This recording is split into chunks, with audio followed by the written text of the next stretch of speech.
បាទអនុញ្ញាតគោរពនឹងជម្រាបសួរដល់ពុកម៉ែបងប្អូនទាំងអស់បាទថ្ងៃនេះខ្ញុំបាទគូសារ៉ាត់មានវីដេអូមួយសម្រាប់បង្ហាញពុកម៉ែបងប្អូនប្រភេទនេះដែរគឺជាប្រភេទម៉ាស៊ីនពូអស់ពុកម៉ែបងប្អូន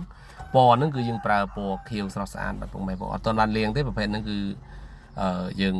បាញ់ត្រាំរួចគឺថតហ្មងពុកម៉ែបងប្អូនប្រភេទនេះដែរគឺយើងប្រើជាប្រភេទម៉ូទ័រពុកម៉ែបងប្អូនម៉ូទ័រហ្នឹងសម្រាប់បងប្អូនមានភ្លើង220ក៏ប្រើបានភ្លើង380ក៏ប្រើបានបាទសម្រាប់ម៉ាស៊ីនពូអស់ហ្នឹងដែរបាទកំលៀតរបស់វាគឺយើងប្រភេទ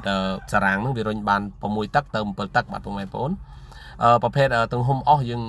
ពុះបានចាប់ពី4ទឹកចុះក្រោមពុកម៉ែបងប្អូនអានេះຂະຫນាតទូចបាទធុនកដាលពុកម៉ែបងប្អូនធុនកដាលយើងមានកង់សម្រាប់អូសចល័តបាទយើងចង់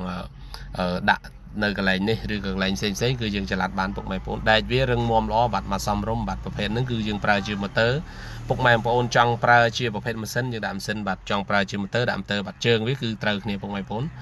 បាទពុកម៉ែបងប្អូនណាតម្រូវការជាប្រភេទម៉ាស៊ីនពូអស់អាចតាក់ទងមកបានបាទគ្រឿងកែច្នៃផ្សេងពុកម៉ែបងប្អូនតម្រូវការចង់កែច្នៃជាគ្រឿងកសិកម្មដាក់ជីដាក់អីគឺមានគ្រប់បាទពុកម៉ែបងប្អូនតម្រូវការអីក៏បានដែរបាទគ្រឿងកែច្នៃបាទពុកម៉ែបងប្អូនអានេះគឺជារបស់ស្នាដៃកូនខ្មែរយើងបាទពុះអស់ຂະຫນាតអាជីវកម្មតូចបាទ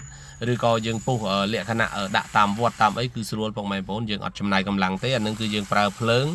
យើងដោតបាទក្នុងមួយថ្ងៃវាស៊ីអត់ច្រើនទេបាទស៊ីភ្លើងតិចមែនទែនបាទខ្ញុំបាទអត់មានច្រើនបាទសូមអរគុណពុកម៉ែបងប្អូនជាមុនបាទ